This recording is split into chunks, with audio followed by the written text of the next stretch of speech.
So I watched your testimony yesterday. Can you just share for our viewers your vision for the VA? My vision for the VA is for folks just like you who have transitioned out after honorable service and giving to this country and earning the benefits that you have, is to make sure that when and if you choose to use the healthcare system in the VA or the benefits provided from in our VBA side, or anything else we have, that you're able to actually get those in a fast, efficient, and timely manner. And I think making sure that we're honoring the commitment that you had to the country, but also honoring our commitment that we have back. And sometimes a large organization such as the VA, it gets a little bit bureaucratic, it gets a little bit heavy, and we need to just, sort of take a look and see if we're doing everything that we should to do that one vision, and that is to take care of veterans. Sure. So that kind of leads me into my next question. So recent reports indicate, there's been a lot of discussion. You even said in your testimony, looking at up to a 15% cut in the VA workforce. And I know that has some folks concerned. Can you explain what your vision is for that and how it could impact or what the effect will be on veteran services and how that maybe even could affect services here in Southwest Oklahoma and North Texas? I think if we actually implement it the way we're wanting to implement it, it's actually going to help the veterans there in your area. It's actually going to make it, because again, we need to make sure we're having the right people in the right places. And I think that's something that, unfortunately, as we start to look at this, we have a lot of bureaucratic layers. We have also clinicians, doctors, nurses, and others who are not in our hospitals or not in our clinics every day taking care of patients. They're doing supervisory work, they're doing others, and there's a place for that, but there's not a place for the amount of people we have in this. We also have, duplicative roles in payroll, which we're never supposed to be. We had over 600 and something people that, that are spread out in payroll. We can do payroll out of one place here in DC, but yet we still had hospitals doing their own payroll system. We have contracting that has a ton of employees, and we need to make sure that we're streamlining, customizing our contracting so that we don't have every system doing something differently. I hear from more and more vets, I even heard it from yesterday, that they go from one hospital to the other. You would think that every VA would operate the same, and unfortunately they're finding 170 different hospitals and 170 different rules. We cannot efficiently work that way. We have got to get some streamlining in, and I think that's where the biggest issue for cost and people that I'm looking at. So that gets me kind of my next question, and you alluded to this in your testimony yesterday. So what are some of the biggest challenges or friction points that you've observed in your first period of time in this position? People not wanting to change, and politicians willing to make political hay out of things that they have refused to fix for years.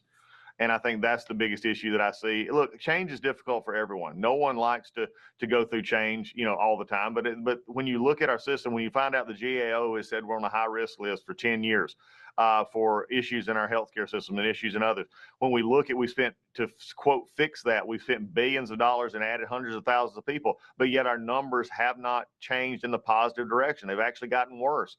At some point, you just have to sit back and say that money and people are not the problem here. Maybe it's the way we're using them. So really the biggest thing that I've had is you've had, and I just kindly remind the Democrats on the Senate committee, the Veterans Committee, they were in charge of the Senate VA committee up until last year, and yet they chose not to address any of these, and yet tried to make it out yesterday in the hearing as if everything was okay. It's not okay. GAO and others have already said it, and frankly, many times our vets also tell us of the issues that they have. Once they get in the system, most of our veterans are happy with the service for the most part of what they get. There's always exceptions. We're a healthcare system like everybody else. We're going to have missed appointments. We're going to have things that don't go right, but we're also going to try and get it better. But I think the resistance to change and putting the veteran first has been some of the things that I've had to struggle with the most. So being a veteran myself and just enrolling in the system, so I actually had a pretty good experience so far getting enrolled. I have the VA app on my phone, and I think it's pretty good. I know part of your plan is to continue to enhance technology within the Veterans Administration. Can you speak a little bit on that? Love to, Dan, and thanks. And I'm glad for your experience so far. That's good to hear, and I like to hear. But yes, we are. I mean, we got a system that's antiquated in our hospitals. It means it works, but it's just not. It doesn't match the outside world as far as technology for our health records management system. And it's probably, if you have any experience coming from DoD into our system, getting those records transferred is one of the biggest complaints that I hear. So we're actually investing in making sure that we're upgrading our health records management system. Not only do we have one that is internally better, but also it communicates with our community care doctors. So just say, for instance, if you, Dan, if you wanted to have your primary care and you wanted to get most of it at the VA, but yet you there was a cardiologist and you were far enough away, or there's a specialty doctor, you can use those, and our computer systems can actually speak to each other. Yeah, I definitely think that I'm doing that right now. And the medical records thing is near and dear to my heart, on that talking between DoD medical records and the VA.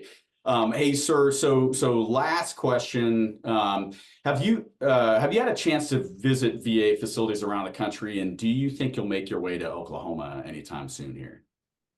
The answer to both those is yes. I've been on the road. In fact, I've not been home but twice since January 2nd.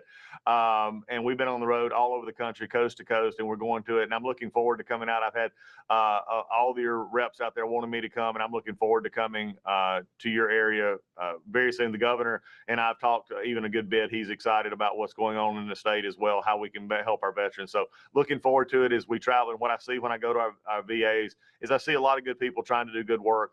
We just got to give them the tools and the freedom to do that work that they need to do. Great, sir. Any last words for our veterans here in Southwest Oklahoma and North Texas? Yep, just take advantage of the benefits that you've earned when you want them. Make sure that you're holding us accountable. Make sure that we're doing what we need to do. But also, I have a message for all of our veterans out there. If you're listening, you're struggling, there's a crisis line that's open 24/7, 365. Dial 988. You press 1. Somebody will be there to talk to you. And also for veterans around, take care of your buddies, Dan. Just like you just got out 22 years. I know you got friends.